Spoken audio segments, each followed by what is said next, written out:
We have the elite audience with us. Today we are going to start the session. The session coordinators, the moderator Dr. Praful Maharana, is he there? Dr. Abhinav Baila is the panelist. Dr. Gunjan Saluja, Afreen Bari, is she there? All the panelists can sit in the front, so you can have the Arup Bhaumik. I don't see any of them. Anyway, as the session is about a minute left, we have other programs also followed up immediately. We have talks by one of the faculties has got to be a judge in the another one, so we are just going to change the sequence. We are calling up Dr. Anaga Herur. She is the President-elect of the Maharashtra Ophthalmological Society, and she has got a very nice talk. You people are really going to enjoy this session. It's regarding complementary light distribution profile, a comprehensive guide to achieve spectacle independence in cataract surgery. Dr. Anaga Herur. She's a multi-talented personality, and we have a very nice talk from her. Over to you, Anaga. Very good afternoon to one and all. Thank you so much, sir, for the kind introduction. Please start the presentation.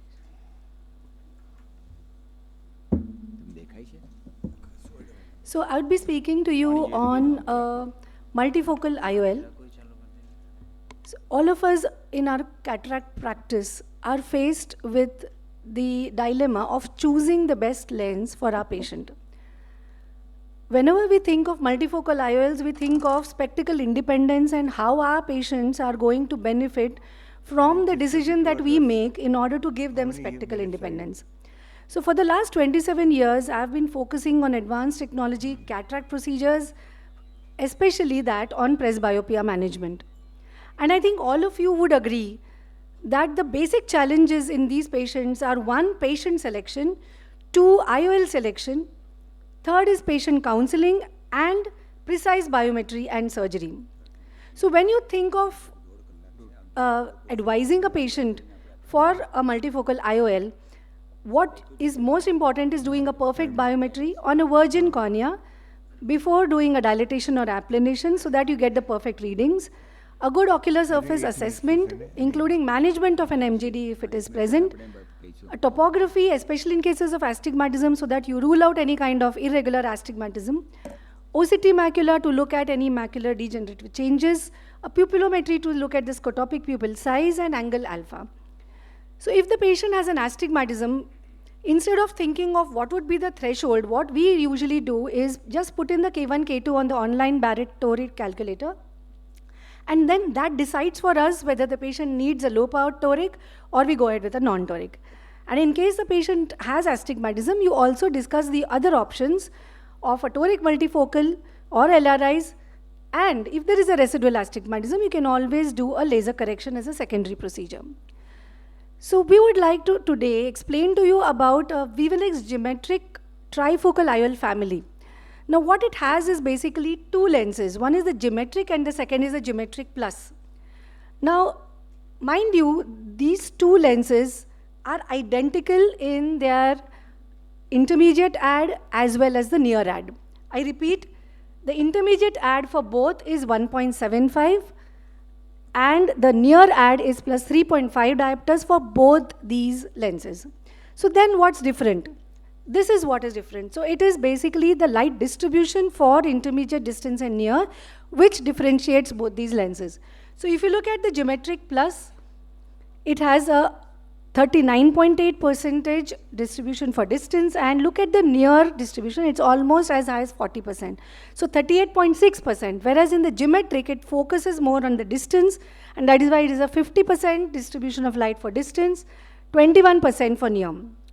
And that is why when you combine the two, you have an excellent visual quality for distance with the geometric and an excellent visual quality for near with the geometric plus.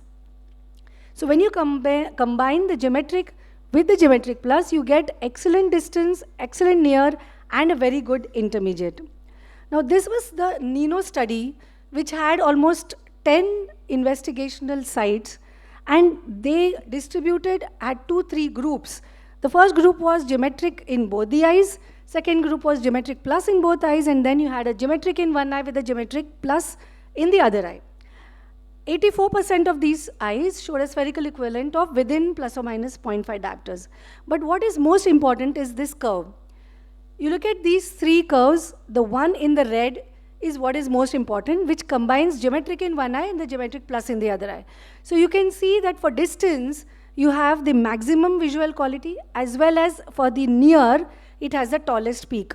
So when you combine both of these, you get the best balance of high quality vision from distance to close of near. That does not mean that you cannot use it as a geometric combination or a geometric plus combination.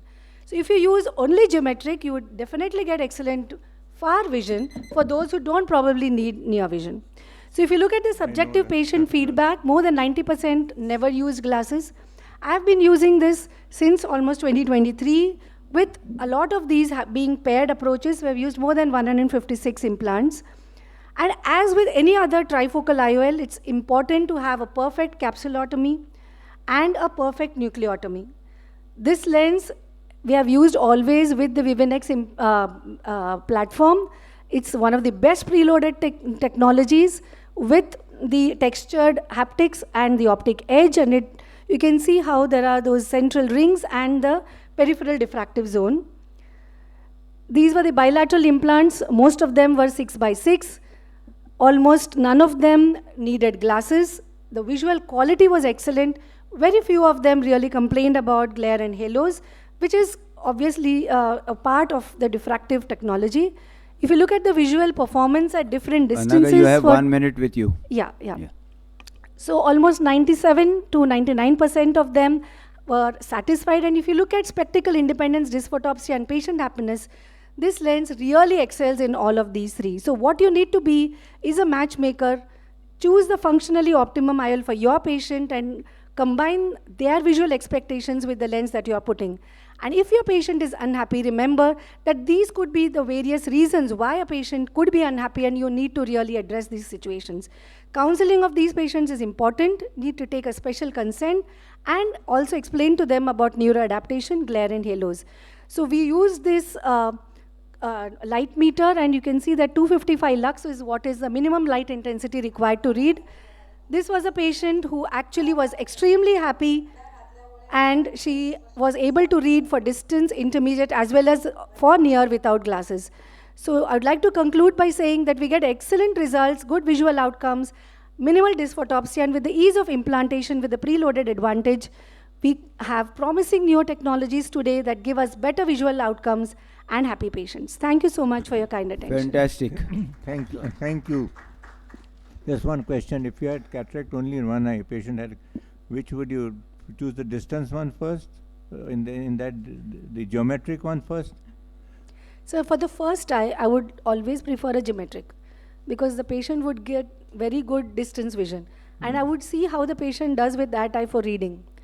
Yeah. If he's comfortable, then you can always go ahead with the geometric plus in the other eye. That is, if he has, supposing he has no cataract, then So what will you then we would have to probably see whether we need to use a trifocal in that case. Because then he would compare the contrast sensitivity in both these eyes. Yeah, because this is essential to implant bilateral implantation in these cases.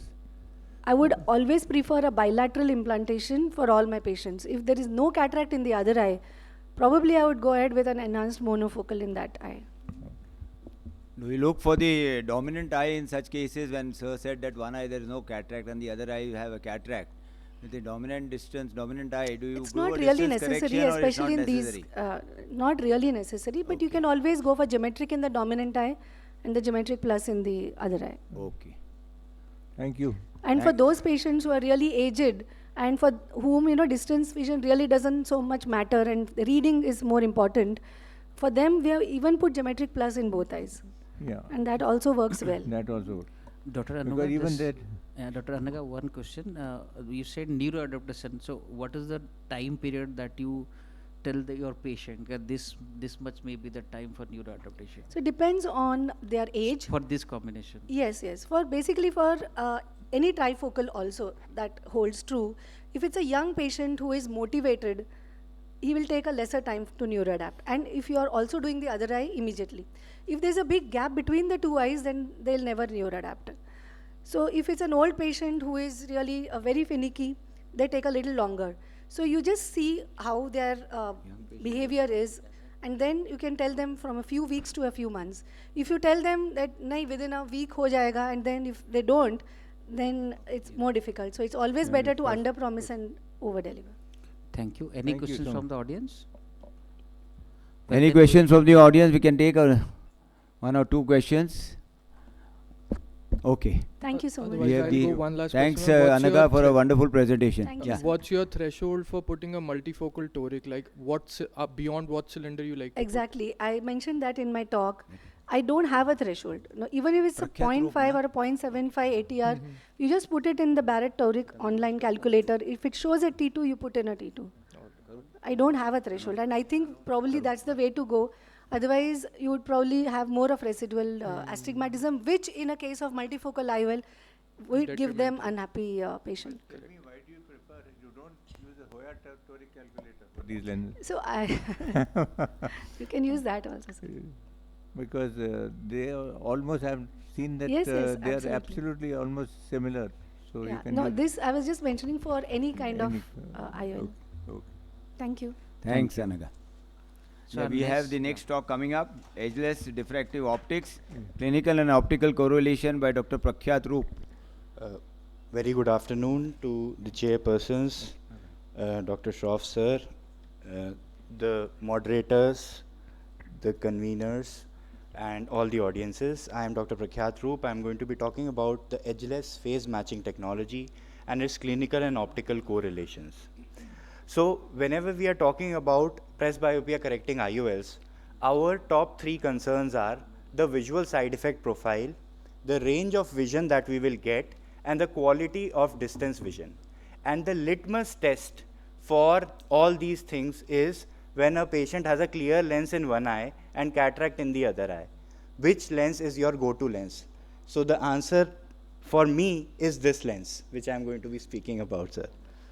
So when we talk about trifocal lenses, it gives you excellent spectacle independence because it is based on a diffractive technology, but it also gives you all the side effects that come with a diffractive optics, that is ghosting, halos, night driving problems, and daytime loss of contrast. And if you look at EDOF lenses, it does all these things but lesser. So it will give you spectacle independence but lesser. It will give you nighttime driving problems but minimal. And it will also cause some loss of contrast, but it may be very less. So I got on to actually analyzing why diffractive optics works this way. So in diffractive IOLs, there are vertical edges on which light scatters. And there's actually this patent on cameras, and these lenses were used in cameras initially, which says that if you want to decrease these side effects, then you have to either decrease the step height or you have to mask the vertical edges with a black dye. So basically, the step heights and numbers are the culprit why diffractive optics has the side effects. And this lens, when it came to me, it had 0 steps. That's how it was introduced to me. Edgeless phase matching technology. It's a diffractive, technically it's a diffractive lens, which has a negative kinoform profile.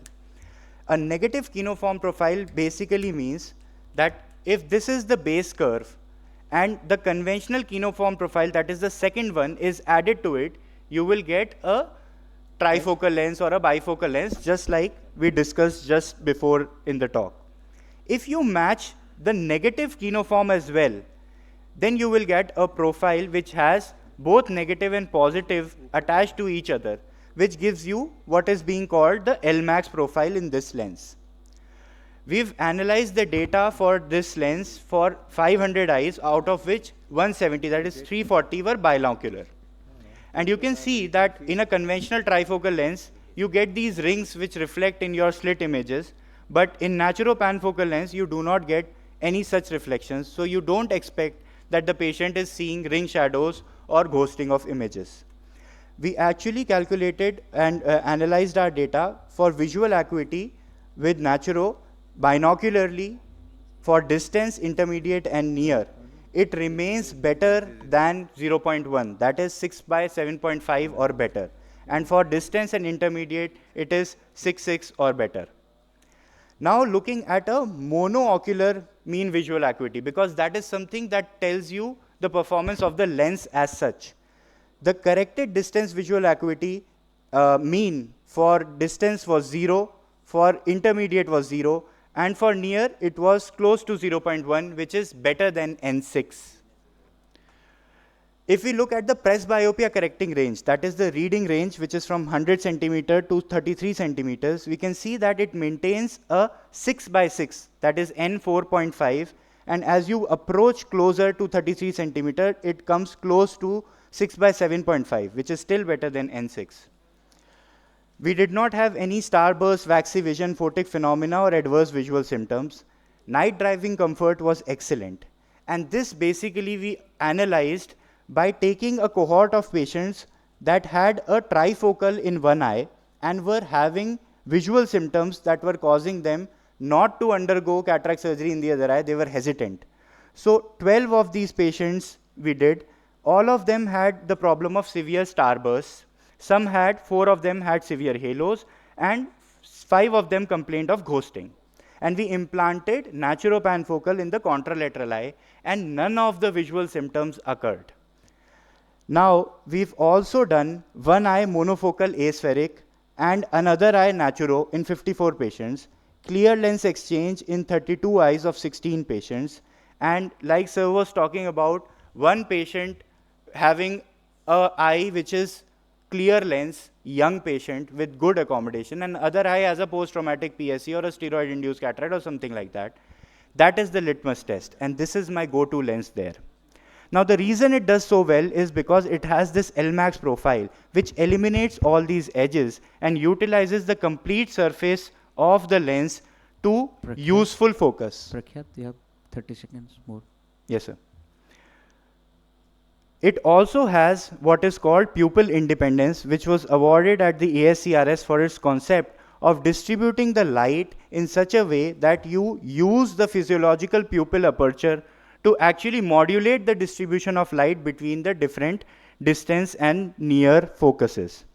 And because of eliminating these edges, you get this jump in the defocus MTFs compared to a standard trifocal lens. This lens is currently now being available in hydrophobic material. In my experience, it delivers excellent natural quality of vision with reduced chair time, no bother with ring shadows, excellent night driving vision, true spectacle freedom, and is quite forgiving in even amblyopic eyes. Thank you. Thank you, Dr. Prakhyat. Just before moving on to the chairperson, all your slides were showing the study initiated in 2020. So is it a published data you were discussing, or this study is still ongoing? No, sir.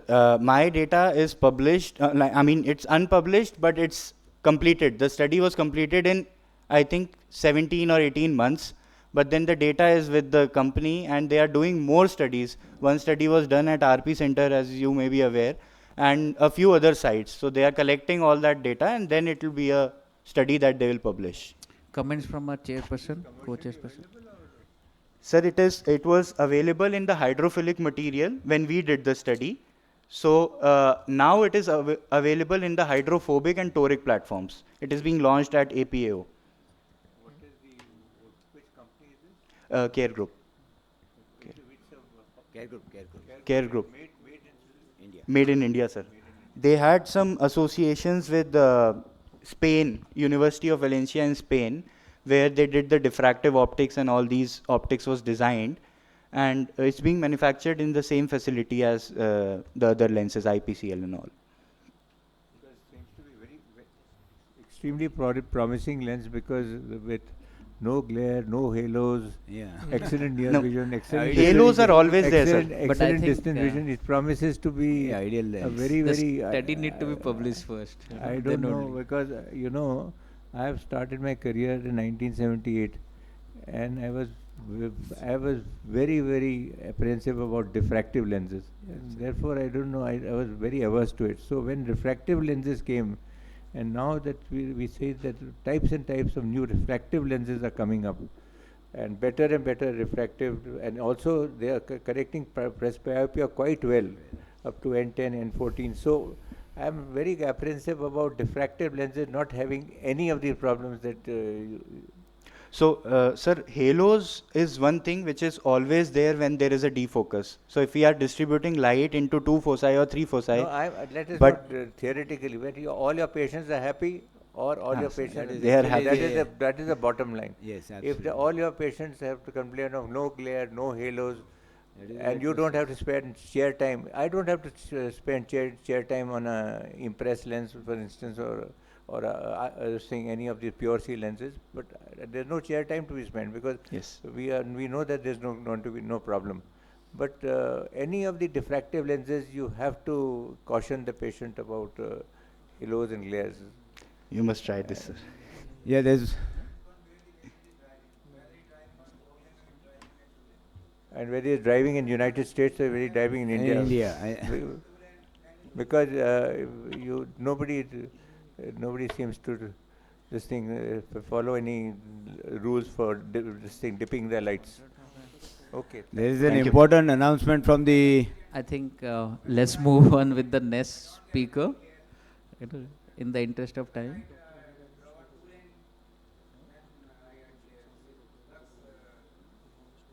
Okay. There is an announcement from the organizers. The commercial names of medical devices, software, equipment may appear in this content because they are linked to specific medical procedures, which are the focus of this training material. Other products on the market can be used to perform the aforementioned medical procedures. The educational provider does not endorse any particular product. This is an Okay, alert I from the hope, organizers. that is clear So for all please the- use your caution accordingly. Thank Next you. So we Next. move on to our next speaker, which is Dr. Sonu Goyal, sir. If sir is here.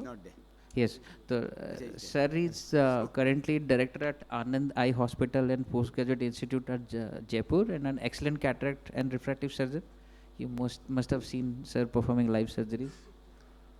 So very good afternoon, and at the outset I'd like to congratulate Dr. Partha Biswas and the entire AIOS for showcasing this wonderful international event. I mean, full marks to you, sir. We congratulate you for all this. So I'll be talking on the insights into the rotational stability of the available toric IOL. So at the time of cataract surgery, we all know that 33% of the patients have a corneal astigmatism of a diopter or more. If you actually see this table, and this has been published, this is the data from Dr. Warren Hill, and if you see here, almost 0.5 diopter is 73%, and 1 diopter almost 36% of our routine cataract population, and it almost is like 1.5 for almost 16% of patients. So what deters us from using toric IOLs in our routine practice? What is more interesting is that 58% of the patients, if you use a standard monofocal lens, more than a diopter is the level of astigmatism from 42%. So it is basically post-cataract surgery, the astigmatism tends to increase if you use a standard monofocal IOL. This is a wonderful article in the JCRS, which actually does a meta-analysis, and this actually brings in that the pool mean absolute rotation of all the toric available, I mean, irrespective of any company, all the toric IOLs was just 2.36 degrees. So that means post-operative rotation is dependent on many aspects of lens material design, but whatever the make and the design be, it's hardly 2.36 in the entire gamut of toric IOLs available. So most of these modern commercially available toric IOLs exhibit an exceptional rotational stability. So the toricity is what is the location of the torus. So different brands have the torus located either on the anterior, just like the Technis J&J, posterior Alcon and the Vivenex have the torus onto the posterior surface, and the Zeiss has both on the anterior and the posterior surface. There are different designs of the IOLs available in the world market, but then the rotational stability varies. But interestingly, the plate haptic model fared well in this study, and the rotational stability was found to be a little better with the plate haptic. Now, whenever we are doing a toric, you should be very, very careful in patient selection. Poor candidates are always patients with irregular astigmatism, ectasia, glaucomal drainage devices, prior vitreoretinal surgeries, zonular instability, and the key to success is the correct power calculation, both in terms of the axis and the magnitude, and intraoperative correct alignment. So it boils down to your magnitude of power calculation in terms of both toricity and the axis, Your SIA, which is the surgically induced astigmatism, care has to be taken with the posterior corneal curvature. And yes, ELP or the effective lens position is of paramount importance.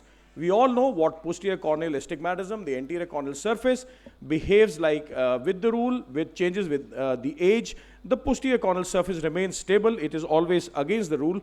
And the latest the devices actually takes care of the posterior corneal astigmatism as well. So we routinely use the IOL Master 700, which on the TK gives you both the anterior and the posterior curvatures.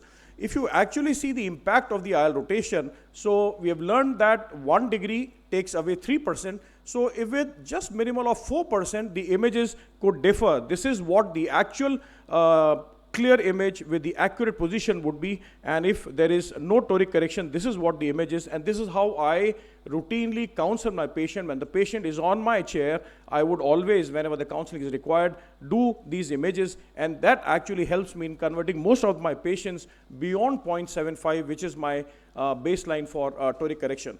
So we did this study on one of my favorite lenses, the Vivinex family. And this toric, because I usually, I'm a great fan of the sandblasted, the haptic which they have. And this actually has been a game changer, because most of the patients would now not return on back to the table for their rotation. So a small study, one of the thesis presented of our residents of 41 patients, and over a 6 months. So the mean toric IOL rotation from 30 to 60 days was almost close to 1.97 plus minus 2 degrees, with 97% of the patients of showing toric IOL rotation less than 3 degrees. So this has been against vis-a-vis all the platforms available in the world market. So their multi-set injector, number one, and their stability with their the frosted edges that they have actually has been a game changer in our practice. So this is what a routine toric IOL practice would be. Once you do a cataract surgery, this is how the injector delivery system with this lens looks like. So step one, the viscoelastic goes in. The step two, you push the lens forward, and step three is then you rotate, and this wonderful device helps you whether you want to implant in the bag or you want to just do a wound assisted. Just keep on watching how this is the leading edge, the leading haptic, and this is all sandblasted. This is all frosted. So this is actually what gives you that tackiness once the lens goes inside the bag, and gives you that extra bit of rotational stability as against the varied factors. So this is that haptic which is all sandblasted, and this is that frosted. This is the haptic which goes and sits inside the bag and gives you that extra edge over the others. So this is a quick video of how metal marking is done. We all have been doing this. And so a quick word on the potential source of errors. I'll just take not more than 30 seconds. So inaccurate preoperative axis is very important. Inaccurate intraoperative alignment is important. You have to always remove the viscoelastic from behind. You have to hydrate, never overhydrate the wound. So it should be just adequately hydrated, because overhydrated would actually cause more rotation. You need to make the patient sit in your OPD for half an hour, take the patient back on the slit lamp, because most of the rotations occur during the first 1 hour. Area of contact of these lenses is very, very important, and actually is one of the determining factors for the toricity, for the rotation. And I think the Vivinex fares very, very well as compared to the available IOLs in the market. Thank you very much. I don't have any proprietary interest. Thanks a lot. So sir, before going to the Sonu, you mentioned first, you showed that all lenses put in the market don't have more than 2 degrees. So that and was then we are talking about stability of various lenses. So how would you align these two factors? Yeah, so because you showed a slide that everything in the market available does not rotate more than 2 degrees. So this was a meta-analysis of almost 15,000 eyes, and they've taken care of almost 6-7 leading brands in the world market. So I think the meta-analysis took an average of the total rotation. So they mean to say that the average rotation was close to almost 2. So maybe... do you think that is seems to be correct for a toric lens? Actually, the study in the JCRS actually says that. Because so the only point to bring in is that remove that inhibition from practitioners against the use of the toric lenses, because cataract surgery is now a refractive surgery. You can't leave residual astigmatism in the patient. No, that is true. And also, did the textured, this thing, haptic help you in? Yes, so yes, sandblasting. yes. That textured haptic actually is, if you actually see the lens and once you tag the lens on the optic, it then fails to rotate from its position as against the different IOLs. And that's the same technology probably the competitors got with their, I mean, I don't quote that, the Technics people got in their, the second model. So that actually gives you that tackiness on the haptic. So I think the haptic sandblasted or the tackiness is one of the major factors for now the rotational stability of these lenses. And what lenses have you used so far in, what toric lenses have you So used? Alcon, Johnson & Johnson, Vivinex And you find this lens an excellent this lens is excellent, yes sir. for chamber stability, For the rotational rotational stability. stability, Yes, mainly. yes. Right. Thank That is you, what is- Dr. Sanu. Any Because questions you from know the that audience? that slide was a little alarming, the 2.2 degrees. Yeah. But I mean, I went through the entire literature from the JCRS. Actually, it says, and it was a very, heartwarming also, because it says that the entire gamut of lenses available worldwide, their meta-analysis in 15,000 Because then patients. another slide shows between Vivinex and Alcon, and that was a different kind of picture. So this was this meta-analysis, and this was Dr. Kang and his group, which actually went on to about 4863 eyes. Okay. Thank you Thank so you, much. sir. Thank you. Thank you Sir, so much. just one clarification. Anurag wants to ask. Yeah. Yeah, Anurag. Dr. Anurag. Can you use the mic where people will be benefited? Yeah. What's even more surprising to me is the statement that comes out of the study is saying that the plate haptics are doing as well as the modified C-loop haptics in terms of rotational stability. It's a little surprising to me because in real life practice, that's not what we see. Actually, yes. Most of those plate haptic IOLs are hydrophilic in nature, and two, their overall length is around 10.5 to 11 millimeters. Correct. So Yes. particularly in large capsular bags, It's going they're to not rotate. expected to reduce such Absolutely. And rotation. most of the Zeiss lenses Good that point. we've been using actually showed more of rotation. Very nice point, Yes. Dr. Anurag. I think Now, Zeiss has now realized this, and today they have inaugurated this thing, a lens which is a C-loop lens.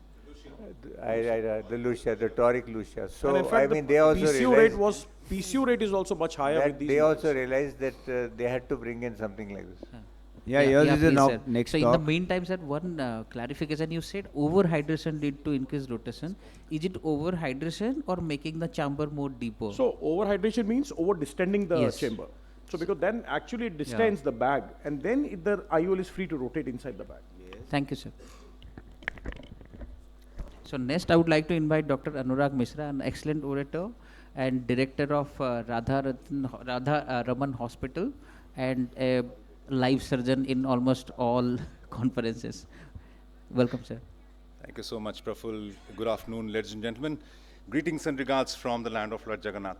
Recently, I'll just go through this small rigmarole considering a patient of mine. I was asked to evaluate a diffraction-free multifocal IOL very recently, and I did.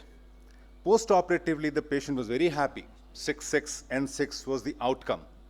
I subjected the patient, as I always do, to the examination or evaluation under an eye trace. It plotted a VS-OTF curve for me, and this was the result. Look at the depth of focus, massive, 4.26 diopters.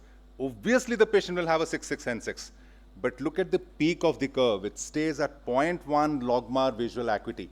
For me, anything on the VS-OTF curve where the peak stays below 0.5 is absolutely unacceptable when it comes to quality of vision. So what should we do? If we want a combination of defocus, some amount of it at least, and the quality of vision, enhanced monofocals are the way to go. There are different technologies that go into manufacturing those. Some of those IOLs add on spherical aberration and defocus it. Some of them change the spherical curvature profile on the anterior surface and achieve it. The IOL that I'm talking about is a Vivinex Impress coming in from Hoya. What it does is something very, very interesting in the central 2 millimeters.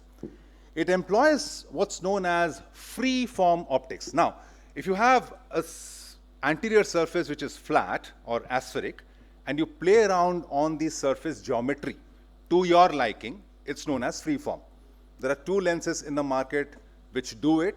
Vivinex Impress is one of them. And what it does is, in the central 2 millimeters, you have a profile, something looking like this. This is a schema of that. So you have a convex anterior and a concave anterior merged with one another in the central 2 millimeters. The points where they meet with each other is known as the inflection point. The convex obviously will converge it more. The concave will diverge it. And outside the 2 millimeters, you have the base curve of the lens, the base refractive power of the lens. So you have a point focus, you have a diverging ray, you have a converging ray, expanding it into some sort of a line, producing the defocus.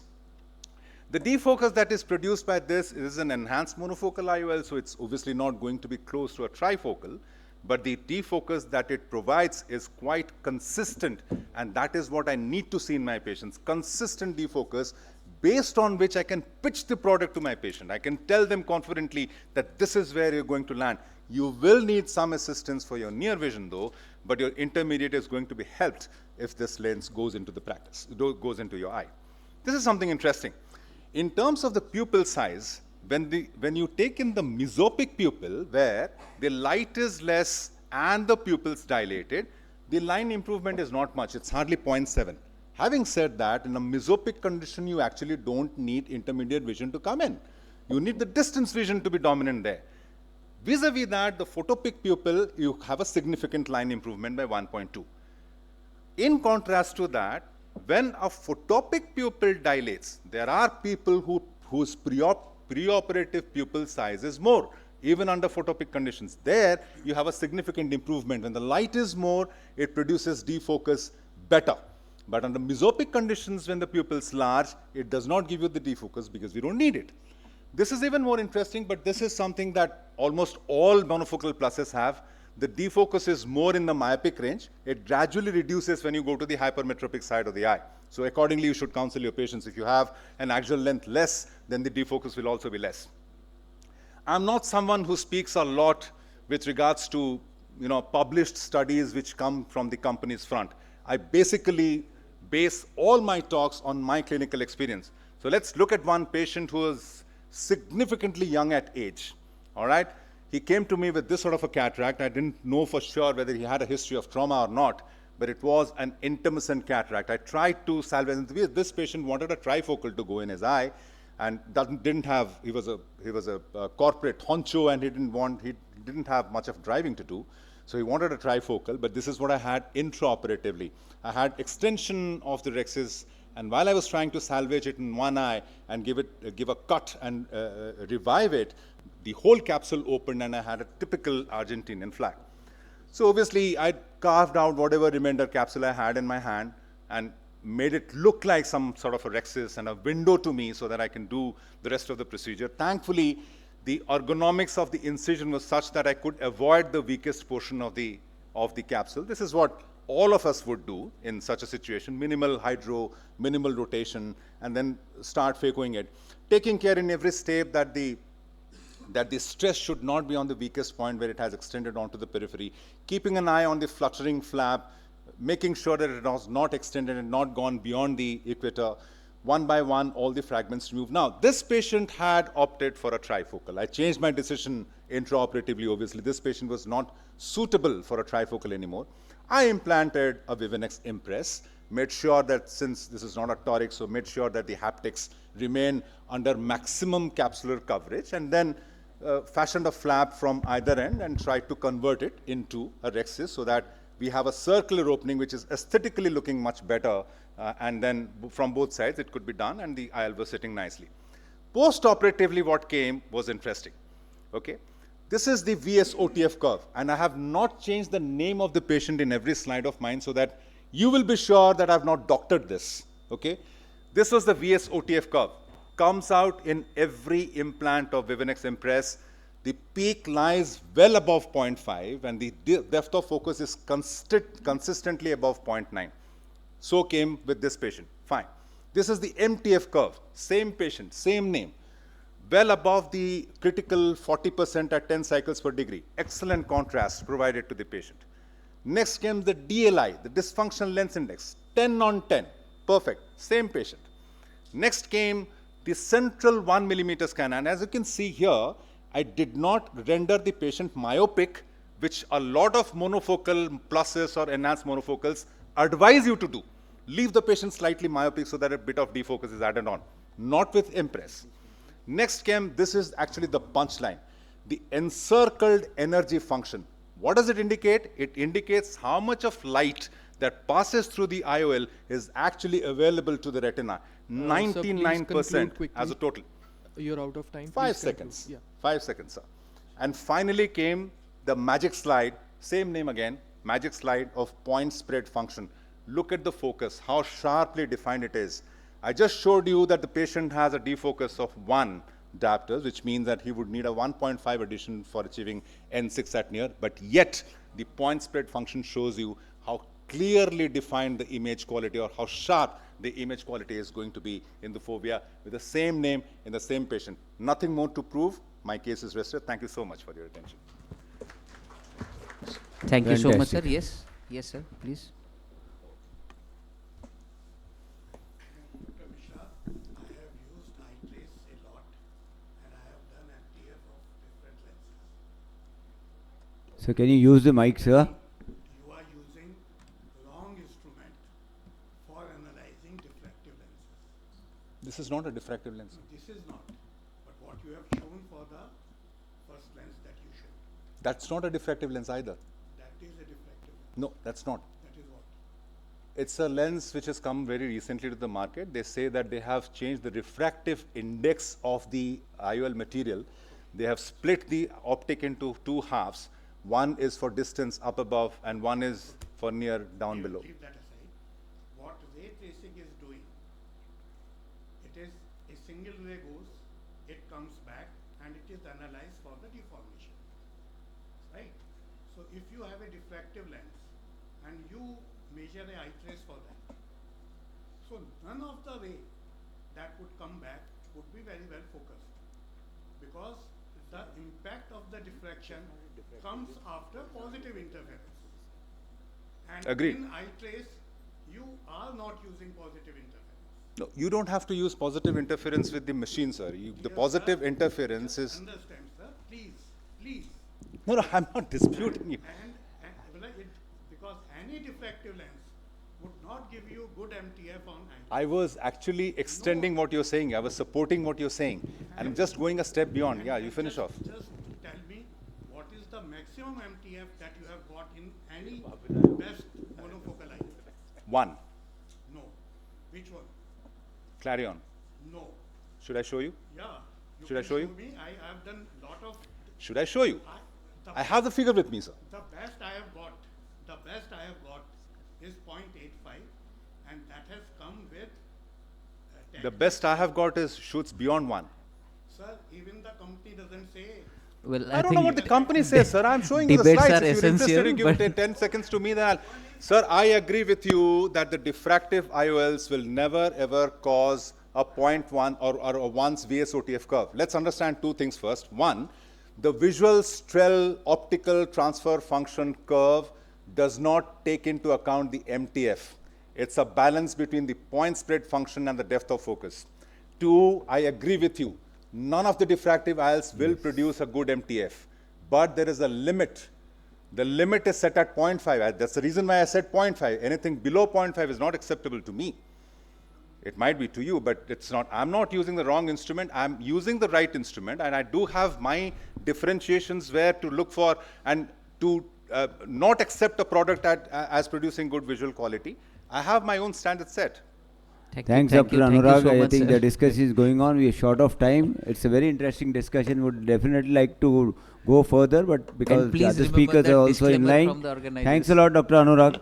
Thank you very much for giving us a We nice went insight.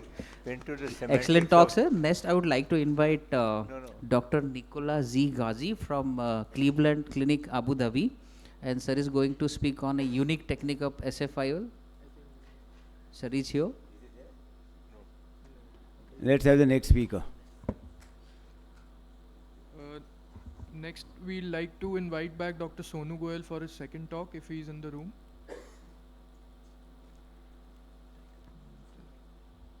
Presbyopia correction beyond rings.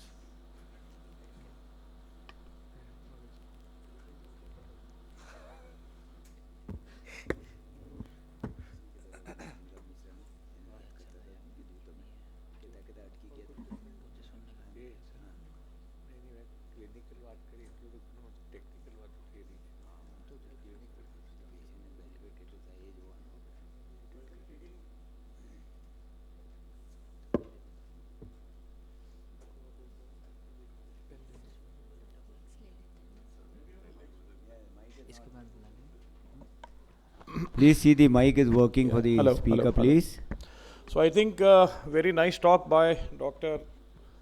Mishra. I mean, taking it beyond the advanced monofocals. So presbyopia correction beyond the rings.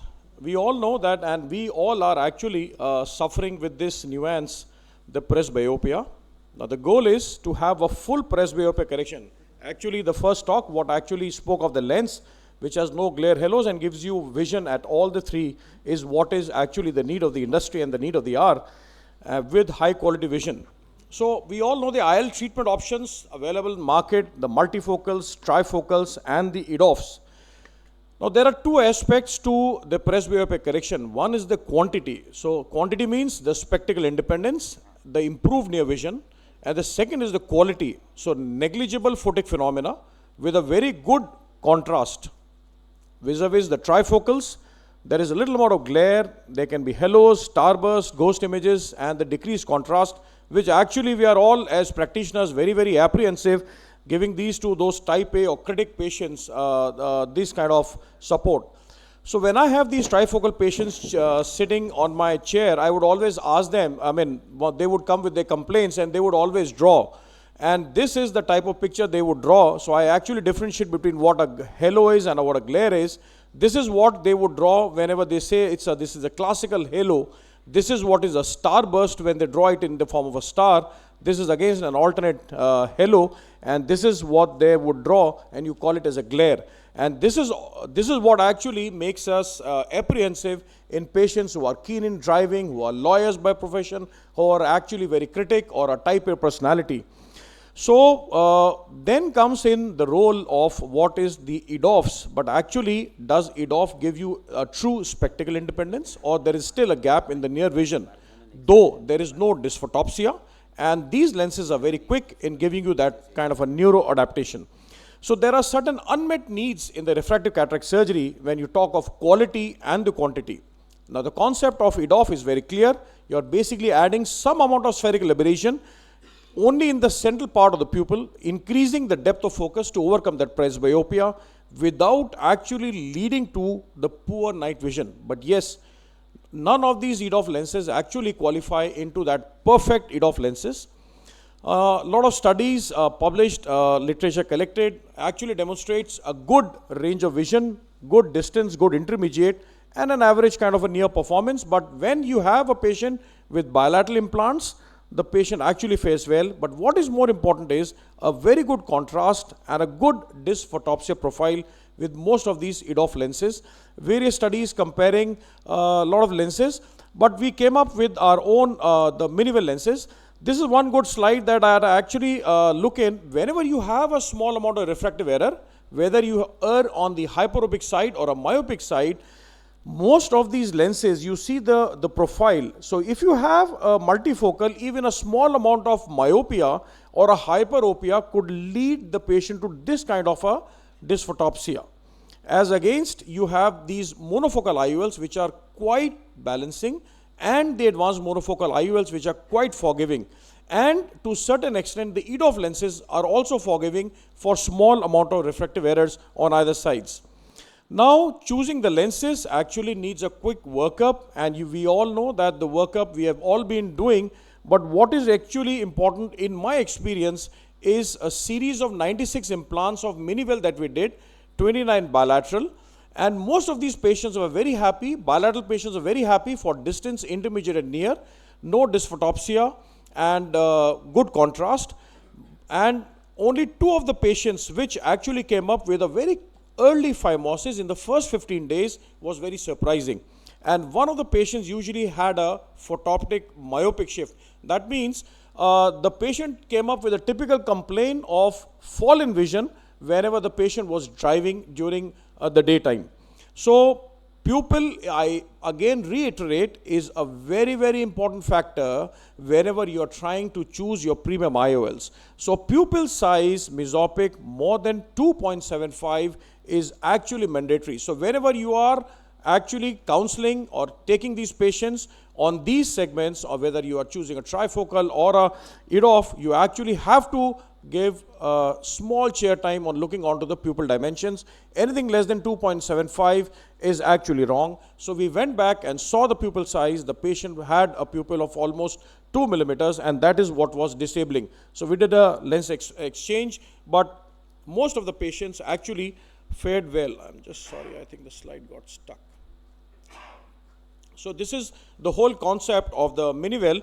The optic of the IOL has actually 3 distinct areas where there are different spherical aberrations are applied. This is the zone 1, the zone 2, and zone 3, where you have the plus spherical aberration in the center and the negative spherical aberration, and then again a positive spherical aberration. And this is actually what gives you an extended depth of focus in most of these patients.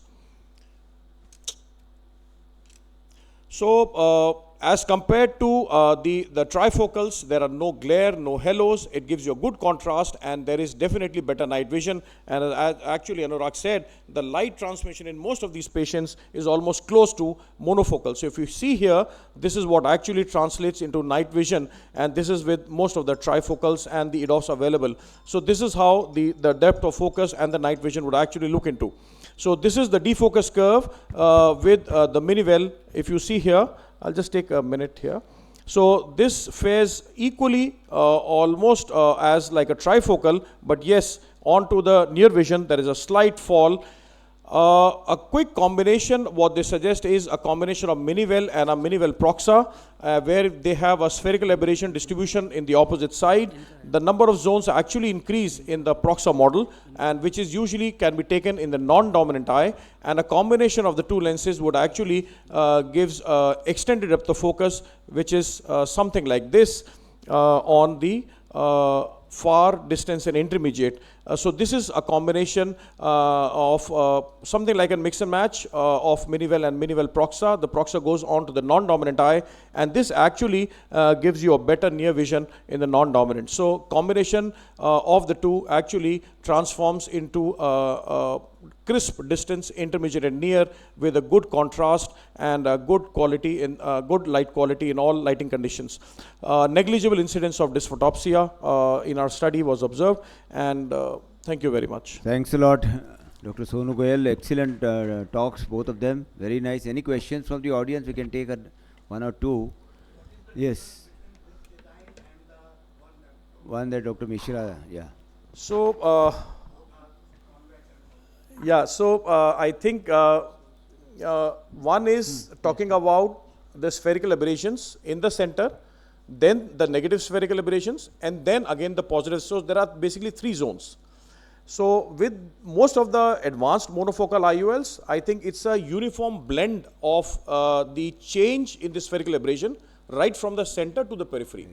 Correct me, Anurag? I'm actually not sure how because aberration is something that is on the image side. It is not something that's on the IOL side. I'm not very sure how spherical aberrations are added, or even negative spherical aberrations are added.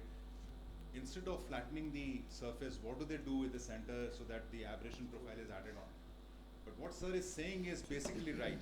So if it is a free-form optic, if it is something that's got anything to do with the surface change, then things appear similar.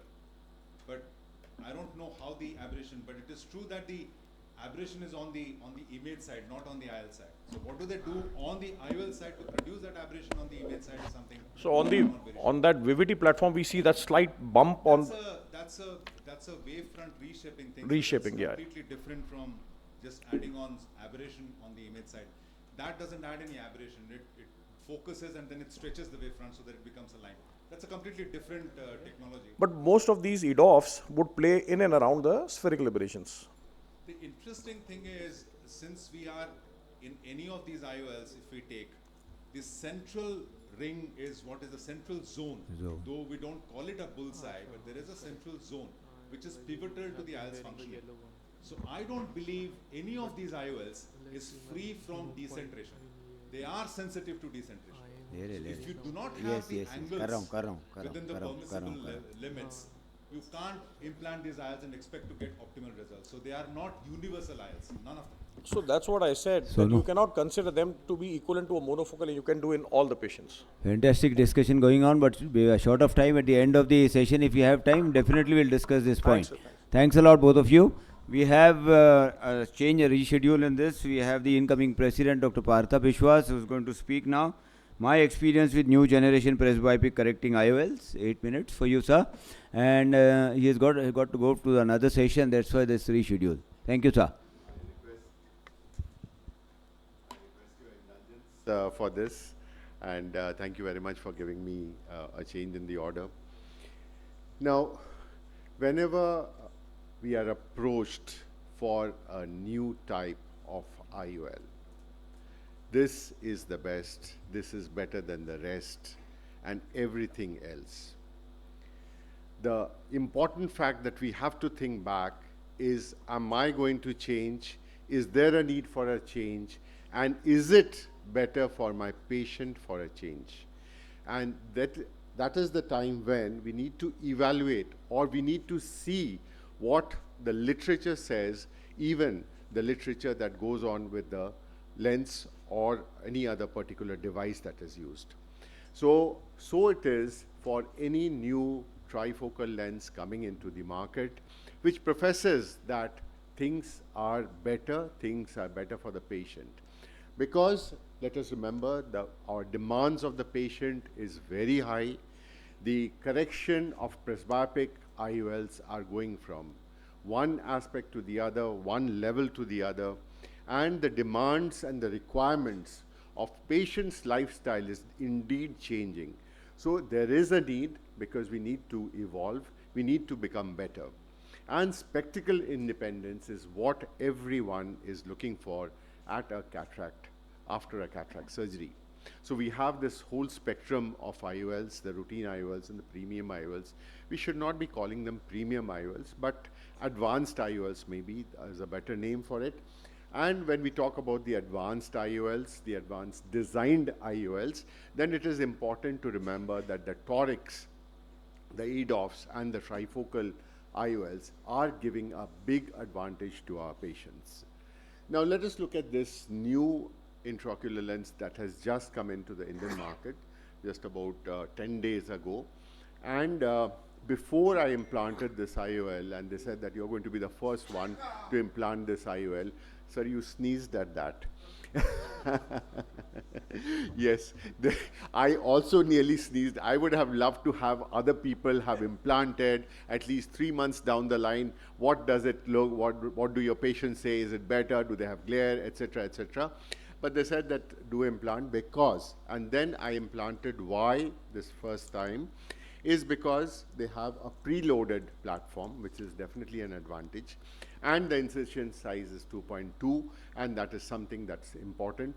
Trifocal diffractive and the near ad as well as the intermediate ads are in good position, hydrophobic, and we trusted this heparin coated CT Lucia platform for ages, and it is a good design. Now, when we looked at the design is like the CT Lucia, and the PCO rates definitely are very, very low comparable to any of the modern IOLs. So the Ilana that has really come in, it has the focal planes at 40 centimeters and 80 centimeters, things that we want.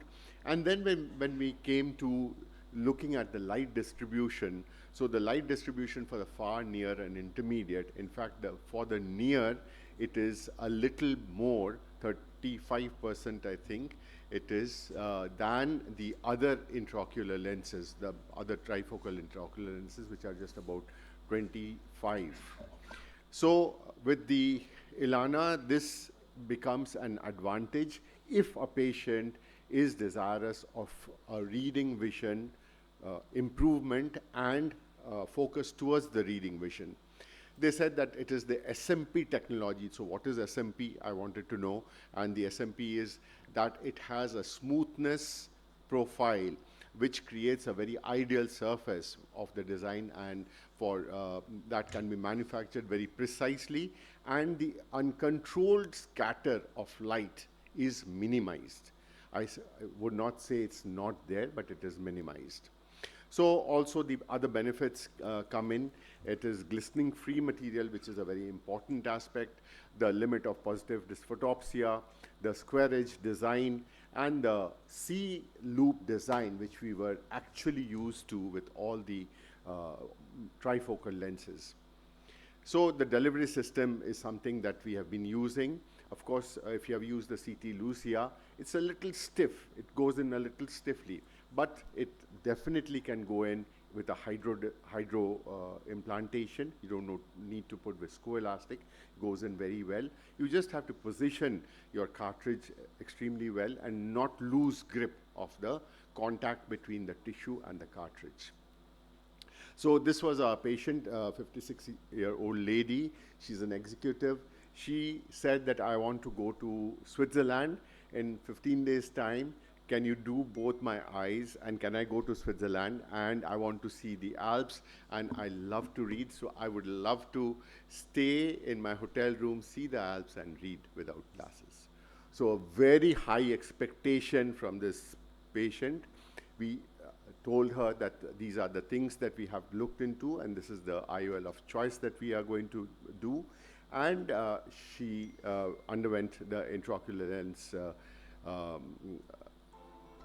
So it's quite simple. I mean, the other thing that is important is you can actually load this cartridge by yourself. You don't need to give it to your assistants to load it, and the visco is to be there. And it's very easy to implant. It's not a difficult cartridge, and the ease of implant is also very important in all these lenses. They should go in smoothly without any roughening of either the optic or the haptic structure, which at times can happen with the preloaded aspects. So this we are implanting it under hydration, and you just have to place it in. It goes in, and you can just tweak in and place it in very well and position it. So this is just the simplicity of the hydration and the placing in of the lens. And she's doing well, and she has put in a text from Switzerland saying that she's feeling very nice. So that's a big take for us. But let us remember that just one patient does not give you the full pudding. You have to have it tasted by multiple. So the more the people use, let us collaborate our the practical aspects of the happiness of the patient, because that ultimately is the success for any intraocular lens, and especially the trifocal intraocular lens. Thank you very much. Thank you. Partha, how many lenses have you implanted? So this is the only lens, or when did you start implanting these lenses? 12 days ago, sir. So the other thing is that I have been implanting CT Lucia also. Yeah. I have found that the cartridge is very, the cartridge, when you try to force the lens, yeah, it is very tight. It is tight, sir. That's exactly what I said. And sometimes some of my colleagues feel that the lens might get, there might be a breakage in the optic or at the optic haptic junction. So there's a fear, because it becomes very, very tight. And does it happen with this lens also? Yes, sir. Absolutely the same. So, but the tightness does not mean that it will break, because the I know, but that fear is always there, because when you are about to inject it, the force that you have to apply becomes much more than normal. Yes. So that's a little bit of the learning curve, I would say, sir. And that is where, when you can lose contact between the tissue and the cartridge. And if you're implanting under hydro, then once you lose the contact, it might come out, and then you'll have to reload it, and then it becomes a very manual, and the preloaded aspect is gone.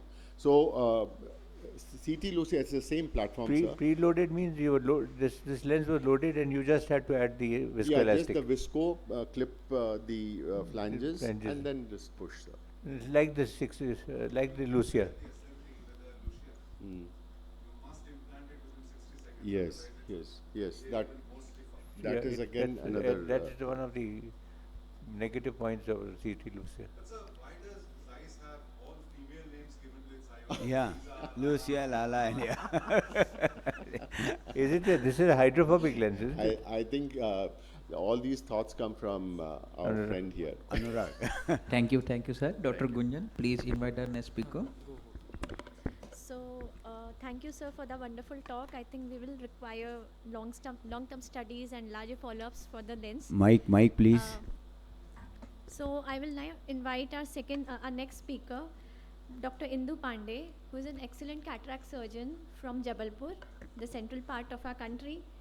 She'll be talking on cataract surgery in cases of rheumatoid arthritis with severe eye disease.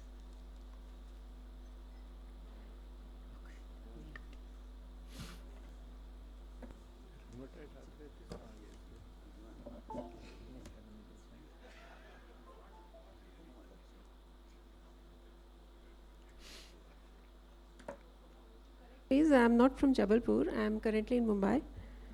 So I'll be talking about cataract surgery in rheumatoid arthritis associated with severe dry eye.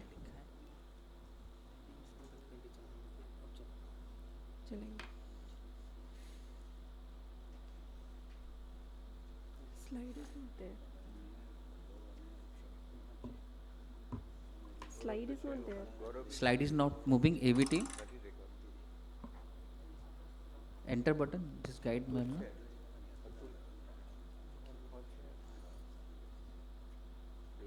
So this is a very important topic. No matter what the IOL you are putting, if your patient is having severe dry eye, the patient will always be dissatisfied with whatever IOL you are putting.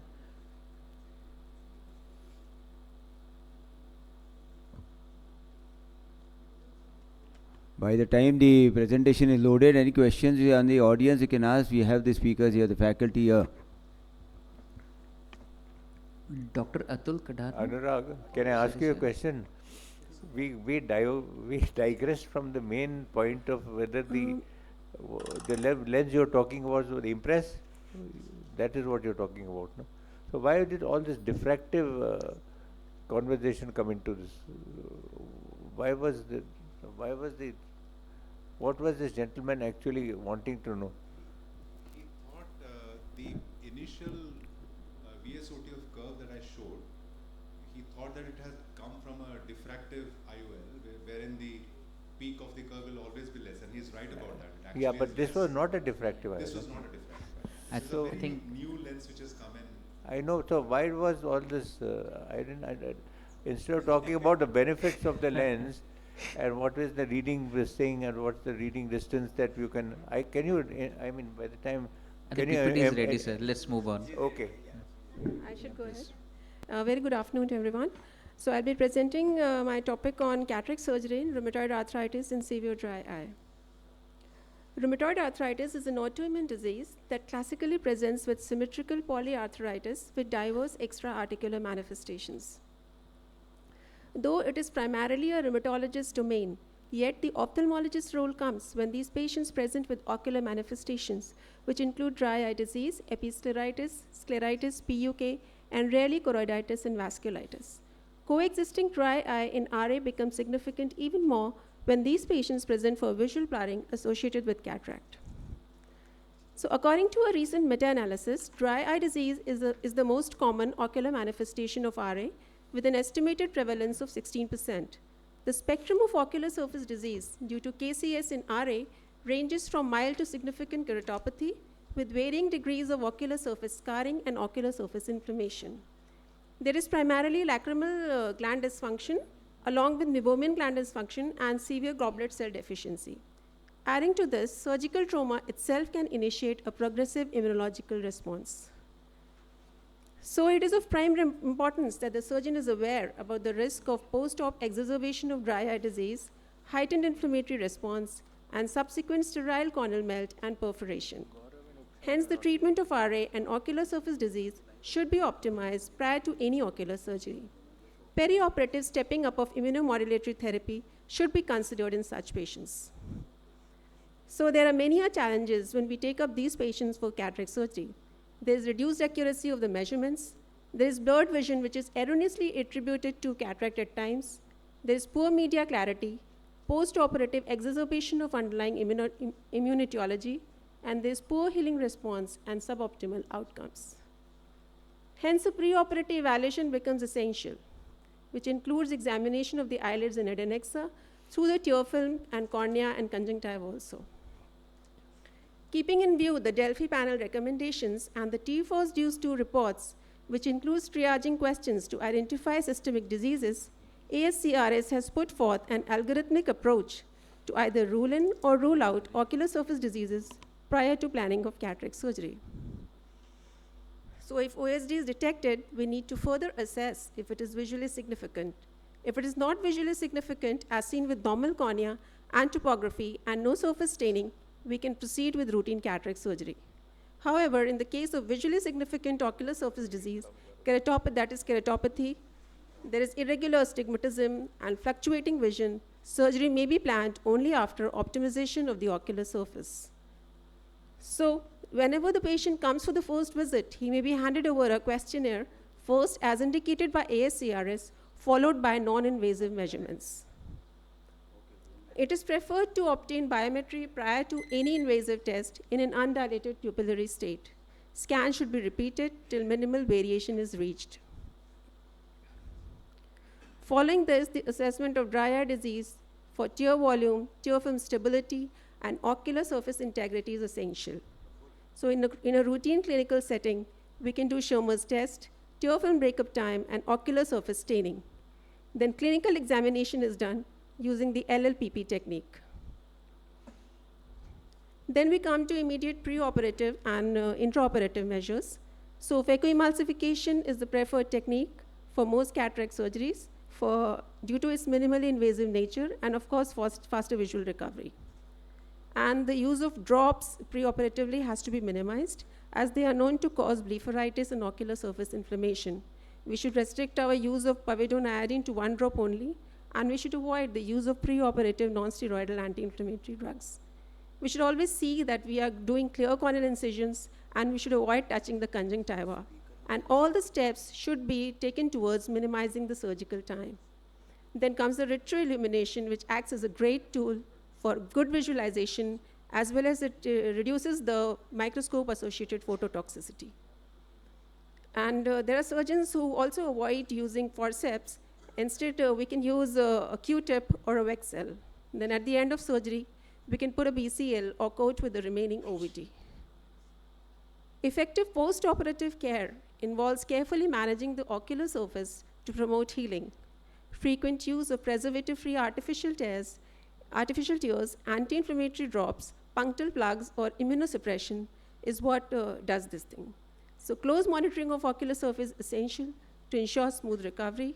And if there are signs of poor healing, corneal thinning, or scleritis, rheumatologist also needs to be consulted for systemic immunomodulation. So to conclude, we should evaluate the ocular OSD in cases of ocular surface staining. There should be an algorithm-based approach, preoperative optimization of ocular surface, and the cataract surgery should be customized accordingly. There should be use of non-preserved tears and adequate immunosuppression when necessary. Thank you. Thank you, madam, for an excellent talk on covering the rheumatoid arthritis aspect and dry eyes in cataract surgery. Yeah. What do you do when you do biometry? What precautions do you take in this? Because to get a correct reading, how do you start these drops, artificial tear drops, a few days before taking this measurement? No. Actually, if we have to take the biometry considerations, we have to see that the patient is totally naive. Patient's eyes are totally naive.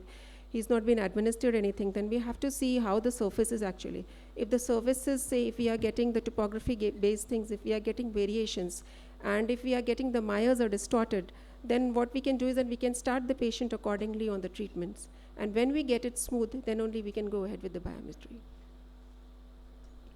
Fine. Thanks a lot, ma'am.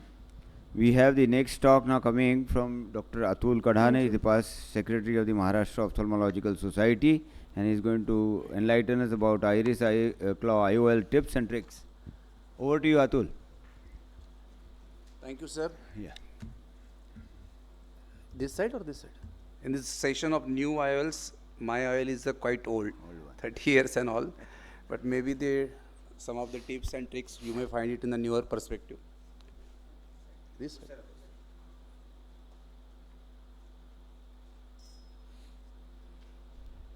Dr. Gaurav, you are ready with the presentation?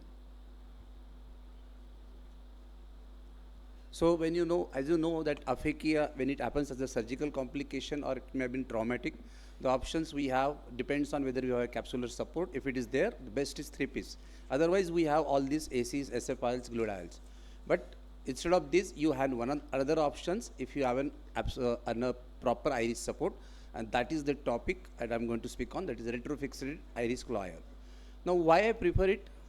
It's easy to implant, shorter learning curve, less surgical time, very minimal instruments required, and the most important thing is for a comprehensive ophthalmologist like me, who is not VR trained, you don't need to be worried. And a proper central anterior vitrectomy is also sufficient for that. You don't have to go to the base like a trained VR surgeon.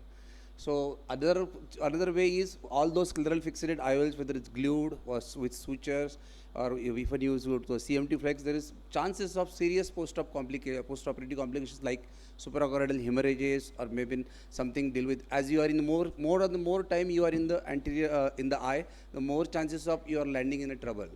On the contrary, iris claw have a good post-op vision. The explantation is not that difficult as people thought, in case if you needed it. Almost every time you need a proper assessment of iris and pupil, a complete peripheral retinal evaluation. In fact, for every secondary IOL case, a proper biometry, a proper macular status, and a correct endothelial count, so that you should not be end up in another problem. There are some risks involved, but this risk to the damage to the root or angle is minimized as most of the times, because ideally you have to enclave it in the mid periphery of the iris.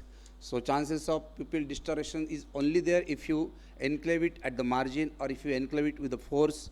Chances of iris depigmentation is there, and a risk of anterior uveitis, but you will not find it that too much often a case just because you have done iris claw, so that the patient starts coming with an anterior uveitis. Difficulties you face if the eye is hypotonous, if the pupil is not of the particular size. An optimal pupil size is something around 4 to 5 millimeter. If it is there is a chance that you have to face a difficulty in the enclavation. But you can combine with pupilloplasty, and the enclavation part will be an easy if the pupil come down to a proper pupil size. Post-op complications are there, that like as I said, pupil ovalization, which happens only if you enclave it not at a proper site. There are chances of redislocation, and mostly it is because when you enclave at particular site, and after some years, if there is an iris atrophy at that site, the haptic may get disenclaved. So that time you have this redislocation, and even if the proper enclavation, even if you have a decentration, it doesn't mind if at all if it is properly centered on the pupil. So this can be dealt properly. There are a few contraindications. If there is a gross iris abnormalities, or if there is a rubeosis iridosis, or in a post-vitrectomy eye where there is a profound iridodonosis, better avoid such iris claw lenses in such, and of course the patient with an anterior uveitis. So some of the tips, one is that is always this not for iris claw, it's all for secondary IOL implantation. You should check for vitreous in AC. There should not be any remnants of the capsules or any vitreous. You have to always see that it is free of vitreous. It has to be perfectly closed chamber surgery, so create and construct scleral tunnel, because these iris claw IOLs are mostly an optic size of something around 5.5. So you need to have an incision which is clear corneal incision is not going to be that sturdy. So this scleral tunnel will prevent you from protects you from the astigmatism part of view, and as well as from the endophthalmitis part of view. While doing a limbal paracentesis, you should prefer to be more on the scleral side. If you go more on a limbal side or on a corneal side, you will face difficulty in enclavation. So if you go it plane parallel to the plane of iris, it will make the job easier for you in the lateral side. Now, when you insert the iris claw inside it, and when you try to hold it with the iris claw forceps, align the edge of the forceps with the gap in the IOL loop. Because as when IOL goes inside, the haptic goes inside behind the iris, you are not sure whether exactly the gap is. sometimes you, even if you lift it, you may not find out that particularly that dimple in the iris. But if you align with the edge of the forceps, then you know that here is the place I have to enclave. So that tip will give you a proper enclavation with a proper force at the proper site. And you can use any instrument, but most of the times I use is a best is a 27 gauge cannula, because that I feel is a it's a handy one. It's not it's available in each OT. So there are a lot of studies from so many years since 1972 when it comes introduced that iris claw proved a retrofixated iris claw lenses is a good surgical option for an aphakic patients. So any procedures, there are some problems with this, but the learning curve is less. The lowest number of post-op complications, as I found in this iris claw, and for a comprehensive ophthalmologist, this is a rescue surgery. He can do his own setup. He don't have to refer to patient to VR surgeon, or he don't have to be VR trained, or he don't have to be an advanced vitrectomy machine or something like that. So take-home message is a easier learning curve, good results if done properly. Good vitrectomy is a must, and it's comparable to other all options. Thank you. Thanks a lot, Atul. Very nicely put up all the tips and tricks, and of course you have also alerted about the post-op complications and the things that you can face. But it's a very nice technique. It saves the day on that, and you don't have to refer to a vitreoretinal surgeon if you really master this technique. So it's very nice. Any questions from the audience if you'd like to ask? Sir, We can have one question at least. you might have done hundreds of iris claw lenses. I would like to know your experience in terms of development of macular edema in these patients.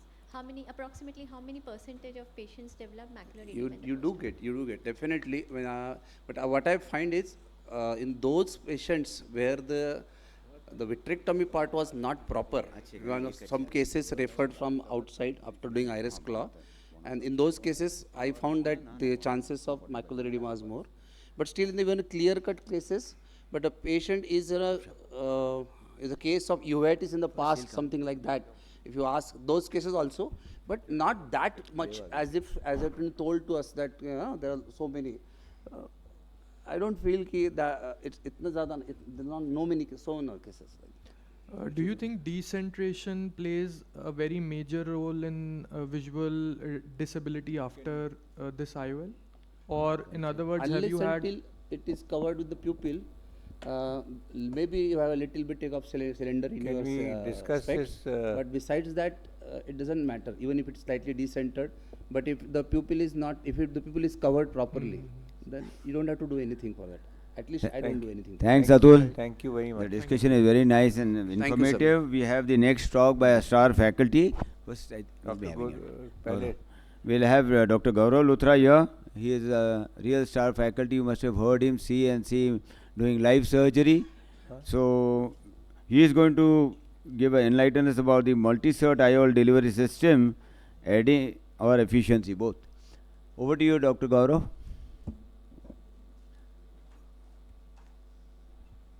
Dr. Upsham, are you ready with your presentation? We'll have the next. Okay, we'll have it next.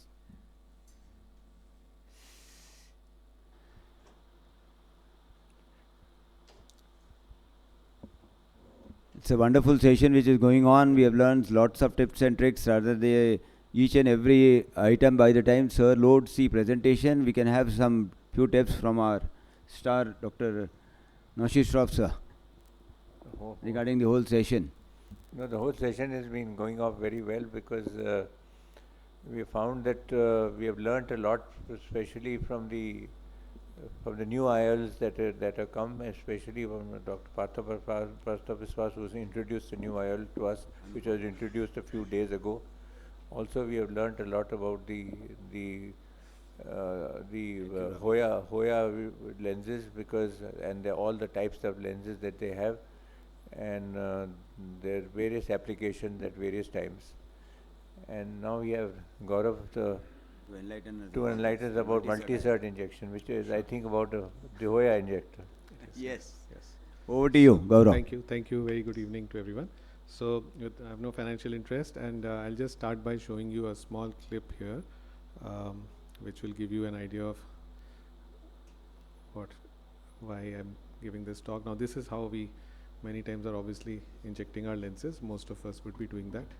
This is a nice, and you can see it's in slow motion. It went and hit the angle over there, and you can see that big bleed. So you'll have these sudden injections, and I've had them go through the PC sometimes. I've had them go hit the angle or cause a zonular dehiscence when they go into the sulcus. So these unpredictabilities are there with our conventional injector systems, and you need a better system. You can see here this patient was on anticoagulants, and we had a very tough time. We had to intervene twice over a week or 10 days because it would not stop, and we had a big clot form over there. And later on, here we managed it, but later on it went on, became bad. Another situation where we are going ahead with a injection. This is a wound assisted injection. These are all non-preloaded lenses, and sometimes these things happen with preloaded also, but things have been getting better over the years. You can see that it's a very tight lens, and as I'm trying to inject it, this is probably from 2015 as I can see, but you'll have a funny situation. Can you see that? So, these unpredictabilities have pushed us to get better and better with injector systems, and today we don't see many of these things. Most of these things have become much less. Most manufacturers have gone on to come up with very good injector systems. Amongst them is the Hoya. I remember when somebody from Hoya used to come to me about 7-8 years back, and they would keep trying to promote. I used to love their lenses, but I never liked their, and I like to do hydroimplantation, so I used to keep telling them that the day you have a shooter, I'll start using your lens. And then about maybe 5, 6, 7 years back, they came up with the multi-cert, because then it became possible to use. The lenses have always been great, but the injector system previously was always the unfolder type, and then they introduced this, which is a revolutionary injector system. And from that day onwards, I've been very happy to use all the gamut of Hoya lenses, because the injector system is amongst the best. So it allows you to do a single-handed push, or it allows also to do with the same injector you can do the unfolder kinds of rotatory thing, which is very, very controlled, and both systems are excellently controlled. The other advantage I find is that the incision size required, you don't have to do a wound assisted injection even with a 2.2 or 2 millimeter incision. I typically do 2.2 surgeries for all my machines, and all my standard incisions are 2.2, so you can actually go and deliver the lens into the bag without having to use wound assisted. But if you would rather do wound assisted, you can do that as well. So it's a very controlled delivery system, especially if your bag is dehisced, or if there is a PCR and you want the lens to deliver straight into the, inside the rexus, inside the bag. You don't need to worry about it. Loading and everything is fairly easy for those of us who've used it, and it's very predictable, and surprises are almost none, over 1,000 lenses. So as this slide probably tells you, there was a study done in 14 European clinics, and they basically studied how many were broken injector tips and how many complications, etc.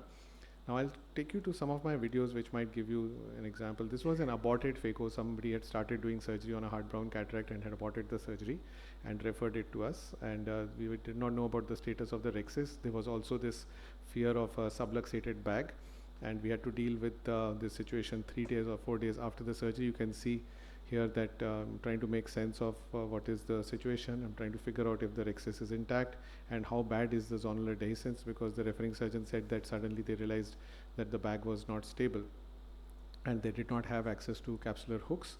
So I'll maybe run you through this. We are trying to implant capsular hooks in the hope that the rexis is intact, because the surgeon did say that they did not break the rexis. So taking a chance, I'm putting in capsular hooks to stabilize the bag. And I'll not waste much time, but it's a hard brown cataract, and with very low parameters, I'm trying to ensure that this bag does not move too much. I'm cracking the nucleus, and with lateral separation, and rexis is fairly small, and I'm only hoping that the rexis remains intact right till the end.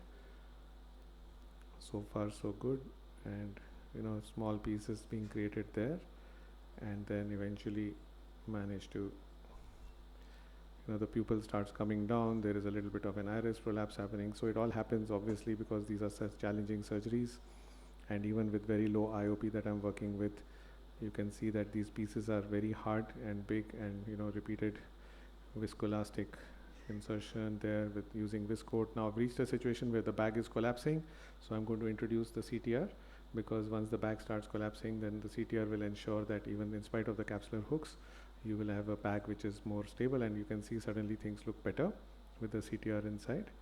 And then as the pupil is coming down, I managed to get this whole thing out, and luckily we have an intact rexis. Now this is where the injector system comes in.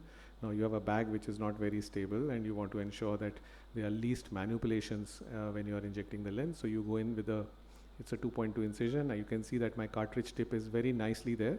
The lens opens very predictably, unfolds very nicely. You don't have to do any maneuvers to get this thing. Otherwise, the maneuvers of getting the trailing haptic into the bag itself is enough to cause the dehiscence to increase.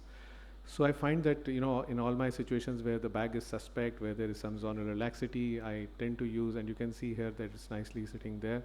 And on OCT, you can appreciate the lens is very well centered and it's perfectly horizontal there. Another patient here, which was trauma, patient with some trauma and a big iridodialysis. We had to do a dialysis repair.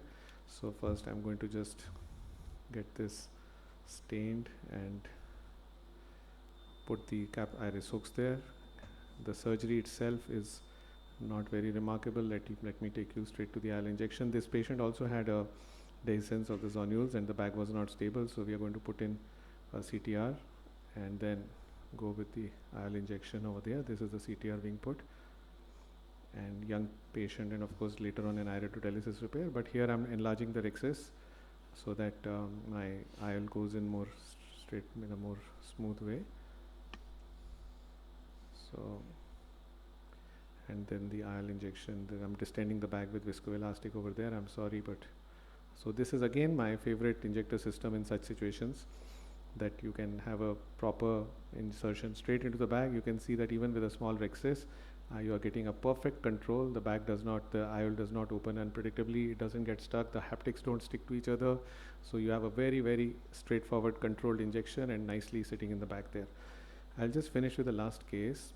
This is a patient who had undergone a VR surgery and post-VR surgery with gas in situ, very intumescent cataract which developed very quickly. So we were very worried about a posterior capsular dehiscence in this patient, but we went ahead with a femto-assisted surgery for the rhexis creation, and eventually there was almost no glow there except when you twisted the back a little bit. There's post-RK also. She had multiple RK cuts, young lady of about 45 years old. So there we've got the capsule out of the way, and you can see that here it's a floppy iris, and there is a lot of upthrust from the gas which is there behind. So it was 3 weeks or 4 weeks after the VR surgery. It's a hardish cataract though.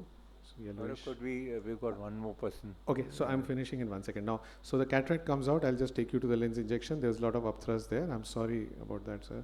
So that's gas in situ, and now the IOL injection which will happen right there. So in RK eyes again it becomes very easy because it requires a very small incision. There is no pressure on the RK cuts, and you have a very controlled injection straight into the back, and you can even do a wound assisted, but I prefer to do here a standard injection and then get it in the back. Thank you so much. Thank you, Gaurav. There's no doubt that this is one of the best injectors in the market today. You have the push type and the screw type in the same injector, and you can choose whichever you like.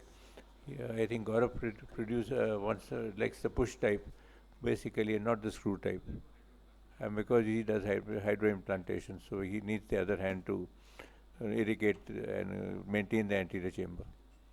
But I think, all in all, this is one of the best injectors.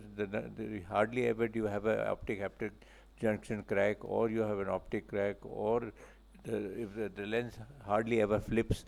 So I found that over the years, I've been using this lens for about 25 years now, but I found it one of the most, apart from the lens, the injector system is really very good. Fantastic, good discussion going on. As he loads this presentation, we have the next and the final speaker. I think we don't have Dr. Nicola Ghazi here, because that is the only talk in between.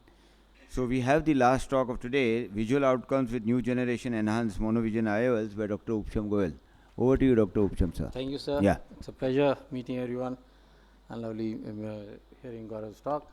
So, why do we require these newer IOLs? Of course, we all know there's been a change in lifestyle, there's increased life expectancy, so you want better outcomes. From every surgery that you do, you want better outcomes. Now, the important thing to understand here is that the eye naturally, can you have a pointer? The eye naturally exhibits a certain tolerance for out of focus images. Now, that is something which is fantastic to know, that because of this property, we are able to create these extended depth of field or the EMV or the advanced monofocal lenses, because we are utilizing this advantage of accepting a slight defocus in the images that you get. Now, multifocal IOLs have been shown that they create glares and halos. So that is the biggest problem with multifocal IOLs, and the most common cause for removal of these IOLs also has been glares and halos and decreased contrast. And the interesting thing is that 70% of eyes undergoing explantation of multifocal IOLs had uncorrected visual acuity of 20/20. Despite that, patients were not happy, and finally they had to be explanted.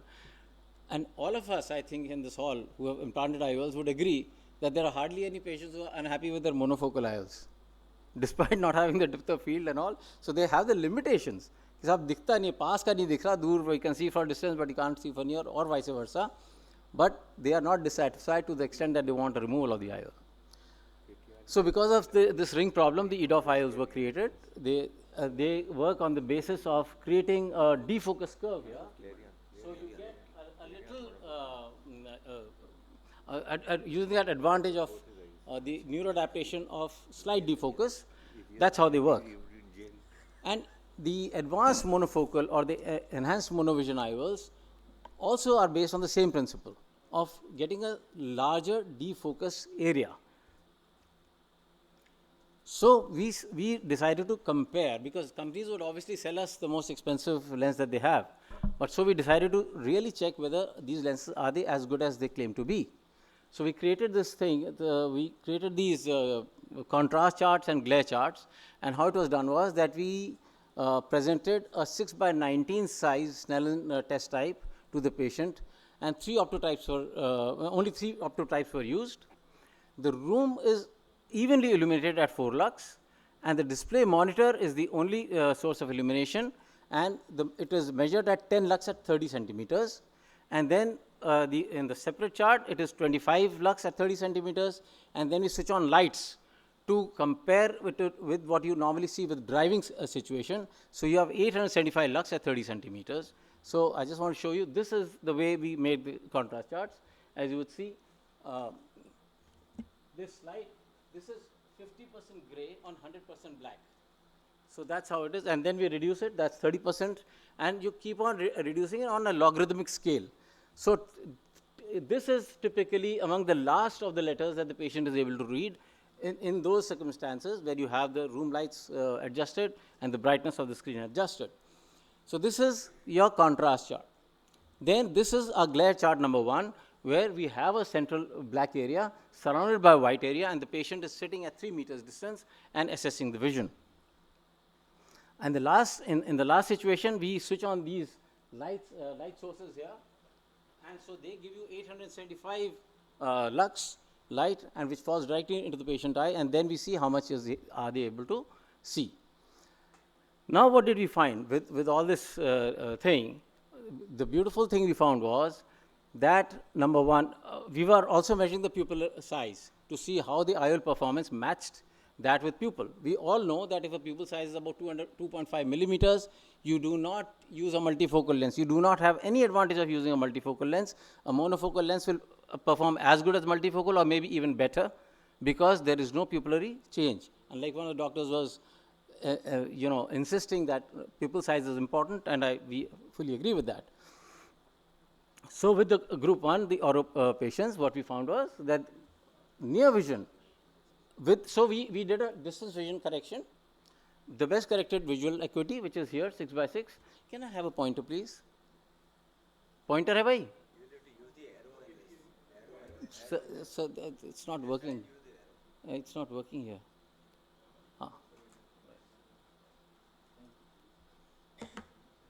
So the best corrected visual acuity is 6/6 in all these patients. And then with the distance vision correction, we measured at 12 inches, 18 and 24 inches. And this is what we found, that it was N5, and even N4 in the patients who had these advanced monofocal IOLs by Oro. The contrast charts are here, and the glare charts are here.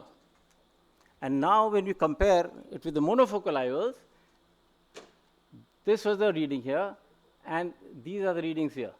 N6, N6, N6, and some cases N10 and N8. So when we compare the two groups, what did we find? that near vision correction at 12 inches with distance vision correction varies from N4 to N6 with the oro, and with the monofocal, and when I'm talking about mono, I'm talking about premium monofocal lenses. That's N6 to N10. And near vision at 18 is still N4, N6, and this goes here. And at 24 inches, this is N3 and N6 sometimes. And in the mono, it goes to N8. Which means that these patients are able to see well from 12 inches right up to 24 inches, which is most of the work that they require to do. Contrast, if you see, now this is the most important thing which I'm trying to tell, that with the EMV lenses, unlike the EDOF and the multifocals, there is no decrease in the contrast. The contrast scores are equivalent to these, not statistically significant difference, but this is only scoring to be better. And glare with lights off is also the same, and glare with lights on. In all these parameters, the EMVs have shown to have an equivalent performance as that of monofocal. Then we use a defocus curve. I think you guys may all know about it. And this is the outcome of the defocus curve at minus 0.5, minus 1.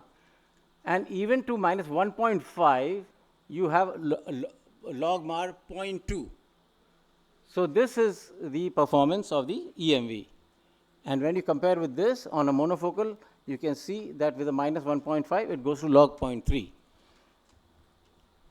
So this is the analysis that the Orolab AMVs show overall better depth of field as compared to a monofocal. The contrast sensitivity and glare testing are equivalent, if not better. The EMV demonstrated much reduced spectacle dependence. None of the patients said, especially after bilateral, and the best part is all this analysis we have done is with one single eye, not with both eyes. And with both eyes operated with the 0.5 defocus set off, nearly all patients are spectacle free. This is important, that pupillary size and mobility. This is something all of you should do. Look at the pupil size and look at the pupillary mobility before you operate the patients. If for any reason patient has a fixed pupil or a larger pupil which is not reacting, then please do not go for any kind of a multifocal lens. Assessment of dynamic pupil is, and how to really assess what is the pupil size is one of the toughest jobs to do because it keeps changing from time to time. But overall, as we compare, things look pretty good.